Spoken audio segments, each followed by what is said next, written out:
So last spring at commencement, and Lisa just kind of referred to a story in a book herself in her poem, I offered some words of wisdom to our graduates. I likened their journey at the college to a chapter in their own personal book. And this is what I said. This day marks the formal ending to this particular story in your life. Today, there are more pages to the left of your SLCC book than to the right. The final chapter is in your hand. But the beauty of life is that there are parallel stories occurring all the time. And while this chapter may be ending, in other parts of your life, you're blessedly in the middle, or just starting out, or perhaps haven't even yet picked up the book. So I want to evoke that same story metaphor in our gathering here today. But this time I want to think of it as the story of the college, the ongoing narrative of Salt Lake Community College, and our trajectory and influence in the state of Utah. And I want to begin with this. So who knows what this is? Oh, I'm hearing murmuring. Very good. This is the symbol of a new paragraph. So recently I was watching Chef's Table, which I enjoy for a variety of reasons, but mostly because I can vicariously indulge in food totally guilt-free. And I am here to confess that if you could gain weight by watching the British baking show or The Kitchen, I would be in serious trouble. But I digress. So in this episode of the Chef's Table, they focused on this inventive restaurant in Chicago called Alinea. Has anybody been to Alinea?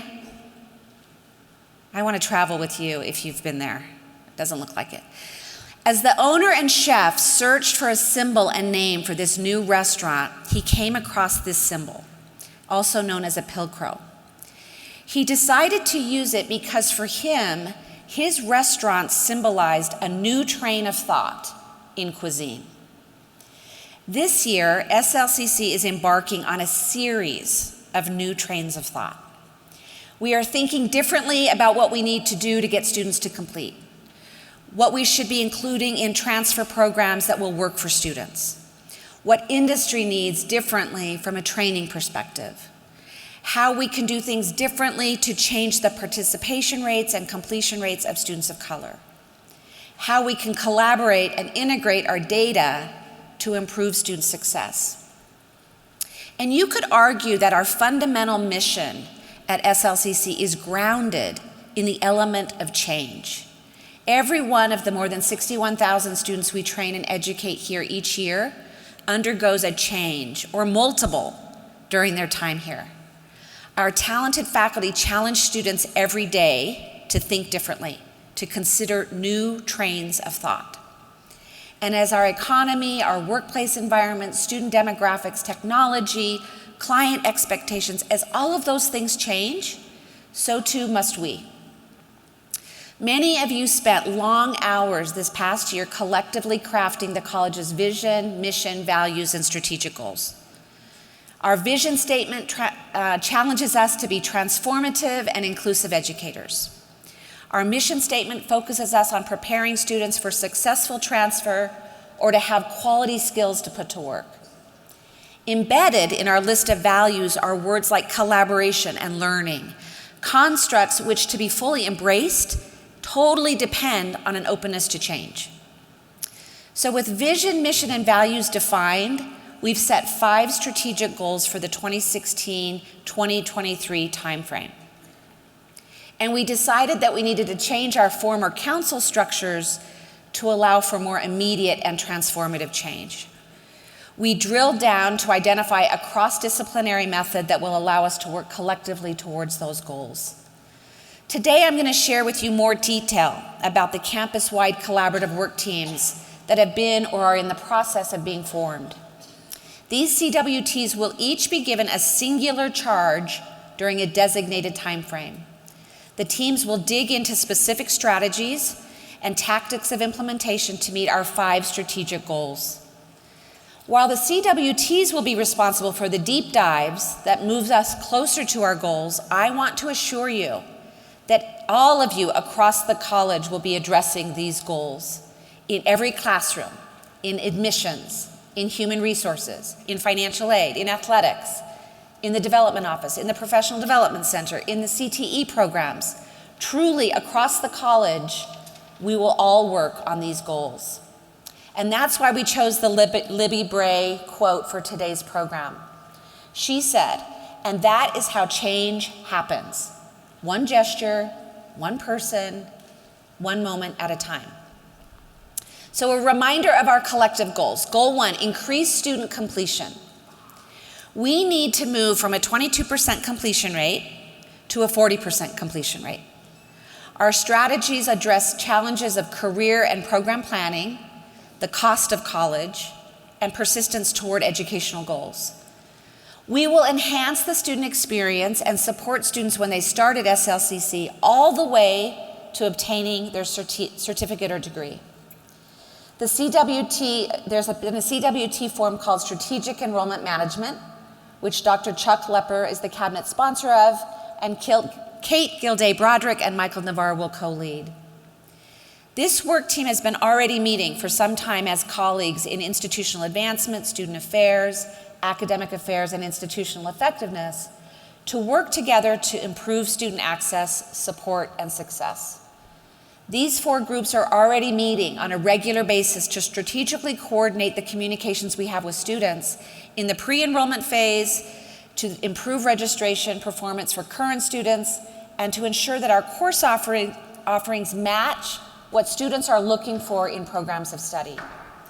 It's a holistic approach to enrollment that we believe will improve the overall student experience and meet our enrollment projections. Our new SLCC promise is a big new step toward this end. Through the thoughtful redistribution of existing student aid funds, SLCC promise will help many more members of our community realize the dream of accessing a higher education. It's their dream, and it's our commitment. By changing access to even one individual, we can change a family and we can change a community. So each year, more than 14,000 Utah residents complete the FAFSA application, which is the first step towards securing the SLCC Promise Award. Here's some exciting statistics. To date, we have processed 4,352 Pell Awards, and more than 479 students have received a Promise Award for fall semester. That's a big new step toward higher education access. I hope you all saw the front page of the Salt Lake Tribune on August 1st that featured Lisa Flinton and Laurie Reese, 2 of our students for whom college has already been made possible because of SLCC Promise. Another strong effort in the enrollment strategy is the expansion of our PACE program. So PACE, you may know, offers 9th graders at West High School, East High School, and Highland High School 2-year guaranteed scholarships to SLCC if they fulfill certain graduation requirements in their high school. Many of these students are the first in their family to attend college, and there are more than 350 students enrolled in PACE, and we're expanding to Cottonwood High School this fall. In order to fund the SLCC Promise and the PACE program, our development office staff has worked relentlessly in our community to raise over $1 million last year just for those 2 programs alone. Excellent work from Nancy Mahalko and her staff. They received this from foundations, from corporations and individuals through major gifts and philanthropic giving. So kudos to all of you who have helped make the SLCC Promise a reality. Goal number 2 is to improve transfer preparation and pathways. So we have a collaborative work team on guided pathways. Dr. Clifton Sanders is the cabinet sponsor for phase 1, and it will be led by David Hubert. To reach SLCC's 2023 conversion or target of a 60% transfer conversion rate, we need to transform our current processes into authentic guided pathways that accelerate students' completion of associate degrees. So this collaborative work team will initially focus on 2 points: establishing meta majors from within our current offerings to provide a clearer roadmap for students in both transfer and CTE programs, and to developing simple and clear mechanisms for students to arrive at career decisions as early as possible. Initially, the Clear Pathways Meta Majors CWT will recommend meta major categories for clustering of SLCC current programs of study. Once the meta majors have been established and programs of study are organized in the appropriate category, the stage will be set for the next phases to include effective marketing for students and timely and relevant advising and intervention to get students on a clear career pathway. The third phase will rely on Faculty Senate, associated subcommittees, and the Assistant Provost for Learning Enhancement's engagement in improving curriculum-related processes to strengthen student completion. So it's a big task, a big goal. We want to help more SLCC graduates earn degrees. Our transfer strategies have to focus on improving quality, affordability, and the alignment of SLCC's transfer programs. Goal number 3, to align with and respond to workforce needs. So although there's not a CWT associated with this work, it's worth noting that the entire divisional effort has come about that is already producing results. We've restructured our workforce division to allow for more seamless partnerships with business and industry, and to create career and technical education pathways for students as they move toward high demand, high wage employment. Goal number 4, to achieve equity in student participation and completion. SLCC will become more inclusive in our services, our curriculum, and our hiring. We'll build shared values to ensure welcoming, respectful, and transformative educational experiences for the diverse communities we serve. We'll find ways to embrace the Zulu greeting, Sawon. Maria Griffith, one of our English faculty members, shared this beautiful greeting with me. So literally translated, it means I see you. Sawon, I see you.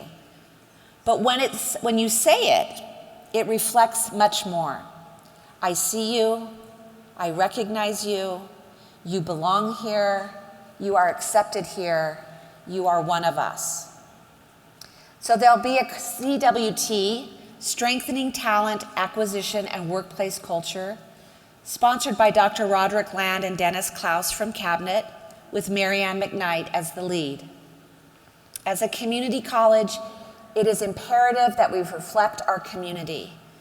The composition of our student population has changed, but the racial diversity of SLCC's full-time faculty, staff, and leadership has changed very little over the last few decades. And we know intuitively and also from research that diverse faculty, staff, students, and curriculum enhance the educational experience for all students and better prepare students to work and live in an increasingly diverse world. We are faced with declining enrollments, unsatisfactory completion rates, and a persistent achievement gap. A diverse pool of talented and committed faculty and staff is essential. So this CWT will recommend and implement a strategy for diversifying talent, for expanding and strengthening our recruitment practices to hire the best and brightest to teach and support our students, and on how to create a strong workplace culture that retains quality, talented, high-performing staff and faculty. Goal number 5, to secure institutional sustainability and capacity. This CWT on data governance is being sponsored by me and will be led by Barbara Grover. We need to build SLCC's capacity to thrive in a changing economic and educational landscape. One systemic focus we will highlight over the next few years is data governance. This past year, we pushed our data to new limits. We've gained transformational insights through this improved interrogation. And I need to thank Jeff Webb and his team in institutional research for reporting and improving our analytics efforts. Thank you, Jeff, and all of the IR staff.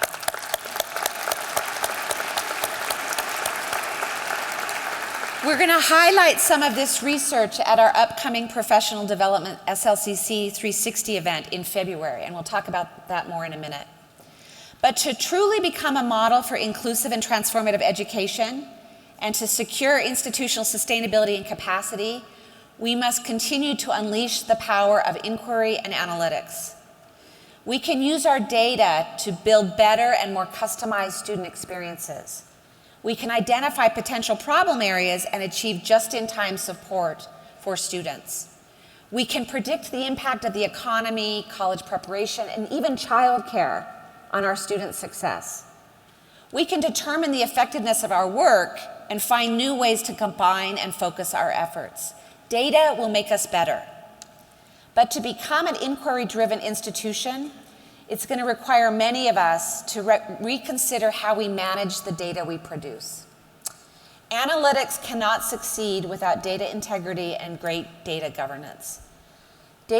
Governed data is data that exists in an environment where policies and standards have been established regarding responsible ownership, knowledge, access, quality, integrity, and usage. So the work of creating these policies and developing these standards is the core of the data governance CWT. This is the work that we will accomplish this year. Vice President Barbara Grover will lead a collaborative work team to recommend and implement a data governance structure. And specifically, this team's going to recommend and work to implement reliable procedures addressing access to banner data entry controls, and ongoing integrity of data definitions, procedures, and reports. A strong data governance foundation will provide sure footing to limitless technology and analytics innovation to guide our work into the future. So our strategic goals form the blueprint of these new trains of thought over the next few years. But there is also excellent change happening all around our campuses and in our classrooms. Here are just a few examples of new trains of thought and some phenomenal 21st century instructors and their work. First, in the School of Arts and Communication and Media, the communications program has been revamped for ease of transfer and has created a capstone course in media studies and journalism. The capstone creates a teaching hospital, that's the official moniker of journalism, that puts radio, television, and print students together to work as a triage team, much like the same they do in hospitals. In this case, it's in a newsroom. The class functioned as a new contemporary newsroom. It's cutting-edge journalism instruction in the country and was created by Tamara Phillips, Matt Merkel, Julie Gay, Allison Arntwild, and Nick Burns. This is work that integrates knowledge, promotes creativity and higher order thinking, and creates a direct industry-related experience for our students. This is change, folks, and thanks to Nick and his team for implementing that.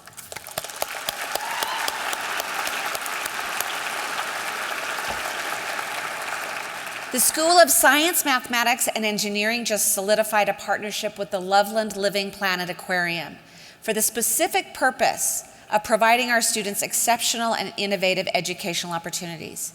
So beginning fall semester 2016, the aquarium will serve as an off-site campus for Biology 1075, which is marine biology.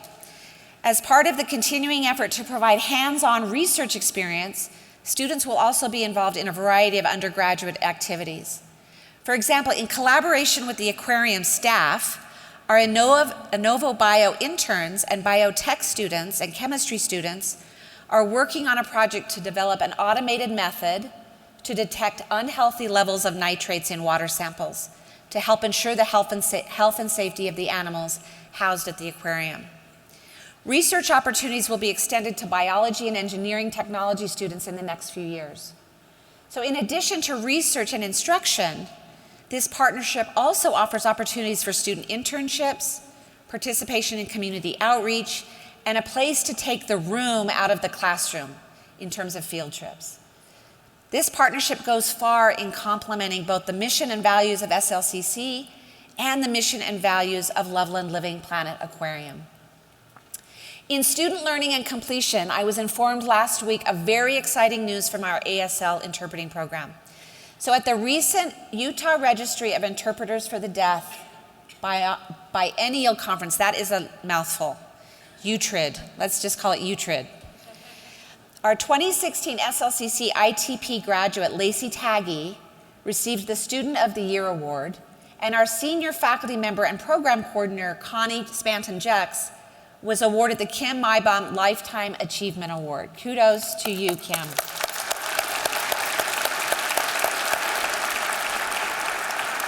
As interim dean of the School of Humanities and Social Sciences, Dr. Paul Allen noted in his email to me, these are important accolades and a testament to the quality of the program that has been revamped over the past 5 years.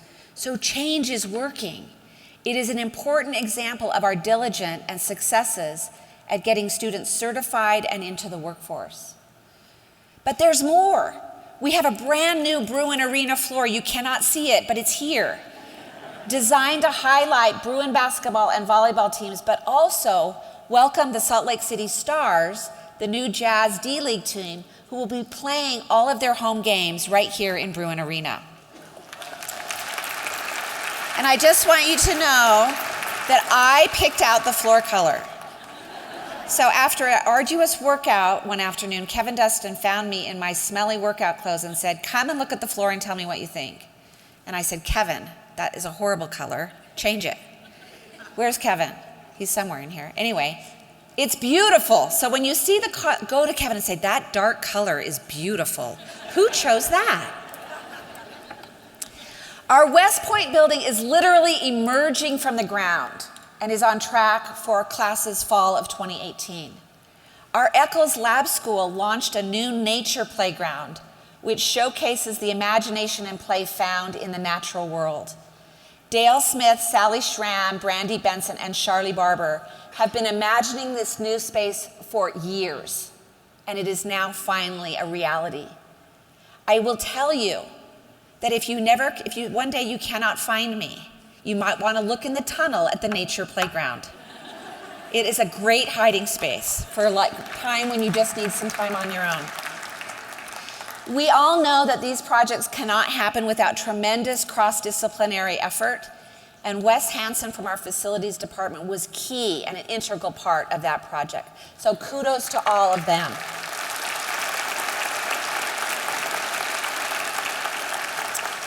And let me tell you about an amazing conversation I experienced at one of our summer barbecues this last summer. So I was seated with several colleagues at our Jordan campus. Thanks to all of you that came out for those barbecues, they were fabulous. And I'm keenly aware of all the work that goes into our facilities and grounds 24/7. Long after students have gone home and most of us have left campus for the day, people are still working. So I sat for a while with a group from our facilities staff, and I was thanking them for their efforts. And they were thanking me for the barbecue. So Dennis Bowles, J.T. Taylor, Wayne Sagendorf, and others, this is what they said. They commented on how important it was to them that students have nice facilities and well-kept campuses because they know that they can learn better when they're in wonderfully clean and safe spaces. What an extraordinary example of how each one of us, no matter where you sit at this college, all of us, in our distinct jobs, contribute to the learning, support, and success of our students. It was remarkable. And let me give you another example of staff, faculty, administrators aligning for cross-discipline, cross-college big thinking. We know that students finishing their math requirements has been a barrier to completion. You all know a student who is deferring math. That's why right next door, in the atrium of the Science and Engineering building, we are building a new math, science, and technology resource, and it's taking shape. It's the way it came about that represents the kind of new thinking I'm talking about today. So here's how it happened. To focus on student completion, our STEM colleagues dreamed of a dedicated space where students could work directly with faculty and advisors, as well as with each other. So they imagined this collective space where students could gather to discuss ideas for formulas and equations and other math stuff. They imagined a large area for inventions, experimental technology, and examination and interaction with the natural world. Then they went to meet with Nicole Omer and the great team in the grants office, and they wrote a federal grant to fund such a space. They talked to the development office, and they got private donors excited about what they could try to do to help students succeed and learn. So let me reiterate. Colleagues used improving student completion as an impetus. They collectively discussed what the barriers were. This means faculty and advisors were working together. Then they pulled the Office of Sponsored Projects into their dream. Then they included the development office to reach out to the community for more support. So the dean, the faculty, the advisors, the grants folks, the development experts, boom. We have a math, science, technology resource center that will open on this campus summer of 2017. That's how it happens. Collaboration, together, enacting our values. Thank you to all of you. Many of you across the college have supported your programs or activities with the use of federal grants, but that hasn't been a very systemic process. So looking forward, we realize that with enrollment fluctuations and limited state funding, we increasingly need to rely on diversifying and expanding our funding sources. So we should all have our radar tuned to opportunities for federal grants and special funding opportunities. To build structures for those opportunities for our entire institution, the Office of Sponsored Projects is unveiling a new training program that will help more of us find funding opportunities, develop competitive proposals, and administer awards. Now, you might think that a training program is not new thinking, but think of this. When you take the knowledge of a few and scale it to the entire institution, you create a groundswell of progress. And what about embracing change to inventing new opportunities for our values of learning and collaboration toward the goal of securing institutional capacity by investing in our faculty and staff? Listen to what we've done there. Angie Napper and others have stepped into remarkable leadership roles in a newly formed UN SLCC chapter. That's Utah Women in Higher Education Network. This informal group of women has identified professional development and leadership opportunities for women on campus. They've designed events and programs to address them, and they've aligned them all to our college values and strategic goals. As part of our equity and inclusivity efforts on campus, this group is already making strides, and they invite you to join them. And on a larger scale, our newly designed Professional Development Center represents an invitation to change. It combines the best in technical and human resources to support our incredible faculty and staff. So first, the physical manifestation of new thinking is the design and remodel of the third floor of the technology building on this campus. It is now a first-class professional development center. Have you been there? It is amazing. Today is your chance. So take a few minutes during lunch to explore the new center. They're having an open house, and all are welcome. This beautiful, thoughtful new space is a testament to our shared values of collaboration and learning. We are acknowledging that professional development takes place collectively and continuously in a variety of ways across campus. And we are acknowledging that we need to learn. We don't know everything. Let me repeat that. We don't know everything. Second, our next college-wide gathering will be held on February 23rd, 2017. No, what did I say? February 3rd, 2017. Is that what I said? Who's listening? Nobody. It's not going to be Professional Development Day because professional development shouldn't be a day. It should be every day. So we're not doing that anymore. We're planning an improved, different day called SLCC 360. This is going to be a chance to gather as a community to mark our progress regarding our goals and the collaborative work taking place across campus. So put in education terms, this is, among other things, our midterm exam. To hear from the CWTs and assess our progress towards our goals. Now let's go back to that concept of Professional Development Day should be every day. I am keenly aware that many of you work tirelessly, many hours, and rarely have time for development. But I'm here to share that as part of our workplace culture, there is an expectation that we offer meaningful ways for you to grow in diverse modes to increase access and in an organized way so you can see progress. My sincerest thanks to Anjali Pai and Jason Pickavance and many, many others who have worked tirelessly to pull together a new faculty development and staff development, professional development catalogs. So you're going to see these amazing opportunities within these catalogs for ways to develop your technical skills, your communication skills, your emotional intelligence. You're going to see opportunities to learn from colleagues on effective teaching practices, on course design, how to build inclusive curricula. The Staff Development Catalog will be available today both in hard copy at the Professional Development Center, so grab one. It will also be online. And the Faculty Development Catalog will be distributed at Dr. Sanders' faculty meeting today and will also be found online. So great new resources for us to take advantage of amazing learning opportunities.